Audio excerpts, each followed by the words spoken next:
In an interview with Bill Maher, John Fetterman said that his dramatic departure from progressivism and steadfast support for Israel are related to his many health issues, which I kind of suspected that, but let me go on. Maher asked Fetterman if his 2022 stroke and challenges with mental health have given him, well, the way he worded it was a sense of freedom. And he said, absolutely, there's a line from the first Batman where Joker's like, I've been dead once already. It's very liberating.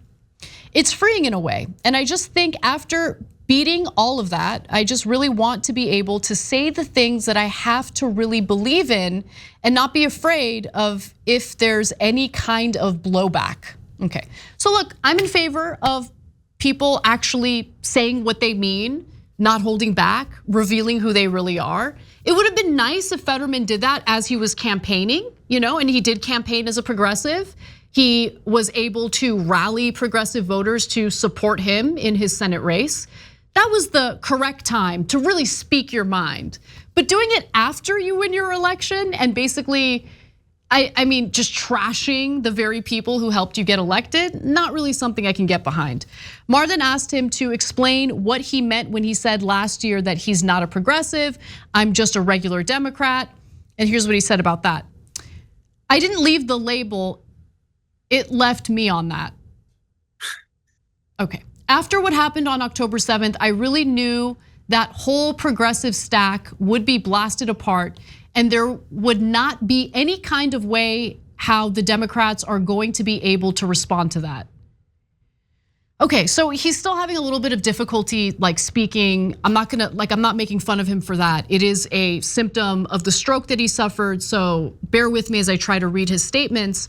But look, to be honest, after October 7th and before Israel ramped up its war in Gaza, there were some comments that really bothered me, right? I do think that you should acknowledge the humanity of Israeli civilians. And I feel like some on the far left were dismissive of that, and it made me uncomfortable.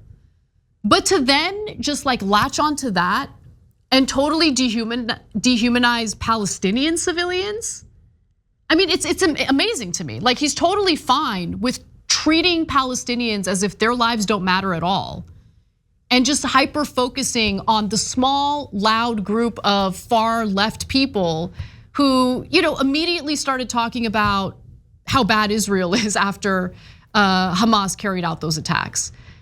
I don't know. I just think that they use that as the scapegoat to explain their pivot to, more conservative politics. Pausing here to deliver some honest truth as we do in our news coverage as well. TYT is facing challenges, guys, as the entire industry is. You know who could make the difference? You. If you hit the join button below, it's gonna make all the difference and keep us in business. We appreciate you, thank you. So the thing is, and I was talking to a couple of our mutual friends about this today, Anna. And I think October 7th was a seismic event in that it clarified a position of being pro-Israel. It just made it more crystal clear what it meant to actually be pro-Israeli regime. Before October 7th, it just was, there was just nothing to it. It was just obvious. Everybody who held that position never had to defend it. And I think having to defend it is very new. It's literally only since October 7th in America has anybody ever felt the need to defend Israel's position vis-a-vis the Palestinians, right? And I think people like John Fetterman are struggling with that because this didn't even come up in his campaign. This dude was a Zionist before October 7th.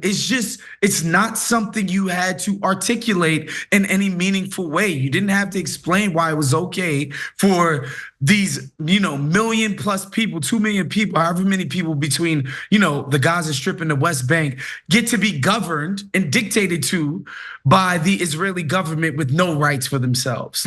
Nobody's ever had to explain it before October 7th. Everybody was in such lockstep about how right right it was to support every single action Israel has ever taken.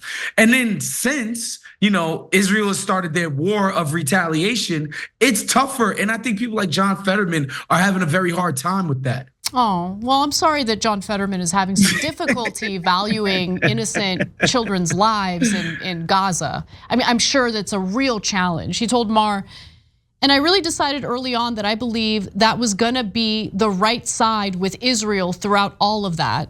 I knew Democrats would continue to peel away and kind of walk away from standing with Israel on that. What are you talking about? What is he talking about? What is he talking about? Okay, Biden is a Democrat. Okay, Democrats are in charge in the Senate. Democrats are in charge in the executive branch. Even dozens of Democrats in the House have consistently voted on policies that favor Israel, okay, to the detriment of the Palestinian people in Gaza. What is he talking about? There's like a handful of progressives who are like, you know what, maybe I'm not gonna be afraid of AIPAC. Maybe I'm gonna stand up to them. Okay, Jamal Bowman happens to be one of those congressmen who actually has a spine. But what is, like, the idea that Democrats aren't kissing the current far-right government of Israel's ass enough blows my mind. It blows my mind that we have a government that seems to be far more concerned with a foreign country and the people within that foreign country rather than the people that live in this country. I just don't get it. Honestly, it disgusts me. It disgusts me to see the conditions on the ground for Americans here as we are just squandering hundreds of millions of dollars in wars abroad, but it's not enough for Fetterman. It's not enough for Fetterman, okay? The American ATM machine needs to pump out more resources for foreign wars. It's disgusting. Fetterman disgusts me. I can't wait to see what happens in his election. I know that he just got elected. We're gonna have to wait and see. I don't know if he's gonna pivot before his election, but the reason why he got elected in the first place is because he ran as something that he's not. Now he's showing his full face, his whole ass. We know exactly who he is.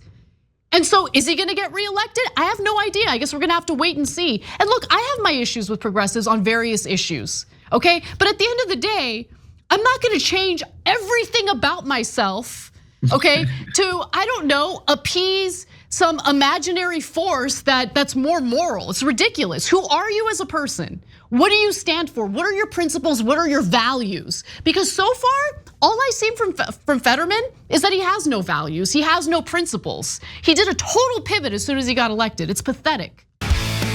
Thanks for watching. If you become a member, you get to watch all this ad-free, except for, of course, this ad. Still, hit the join button below.